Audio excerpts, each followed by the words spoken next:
மரியாள் வழிபாடு. லூக்கா 11வது அதிகாரம் 27வது வசனத்துல இயேசு கிறிஸ்து பேசுறத கேட்ட ஜனக்கூட்டத்தில் இருந்த ஒரு ஸ்திரீ அவரை நோக்கி, உம்மை சுமந்த கர்ப்பமும் நீர் பாலுண்ட முலைகளும் பாக்கியம் உள்ளவைகள்னு சத்தமிட்டு சொன்னாங்க. அதற்கு அவர், அப்படியானாலும் தேவனுடைய வார்த்தையை கேட்டு அதை காத்து கொள்ளுகிறவர்களே அதிக பாக்கியவான்கள்னு இயேசு உடனே சொல்றாரு. மகிமைய மரியாளுக்கு கொடுக்க அவர் விரும்பவில்லை. ஆனா இன்றைக்கு தேவனுக்கு சமமாக அவருக்கு மட்டுமே உரிய கனத்தை நாம அவங்களுக்கு கொடுக்கலாமா?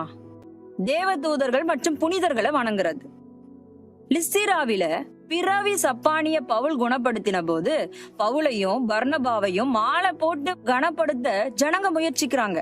ஆனா பவுலும் பர்னபாவும், நாங்களும் உங்களை போல மனுஷர்கள் தானு அந்த கனத்தை எடுத்துக்கொள்ளாம சட்டைய கிழிச்சு கொண்டு கத்துறத நாம பார்க்கலாம். வெளிப்படுத்தல் 22:9 தேவதூதன் கால்ல யோவான் விழ போன போது தேவதூதன், நானும் ஒரு ஊழியக்காரன் தான் என்று அந்த கனத்தை ஏற்றுக்கொள்ள மறுக்கிறாரு.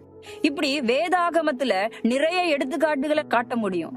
ஆனா இன்றைக்கு அந்த புனிதர்களுக்கு தேர் இழுத்து மாலை போட்டு அவங்கள கனப்படுத்துறது சரியா?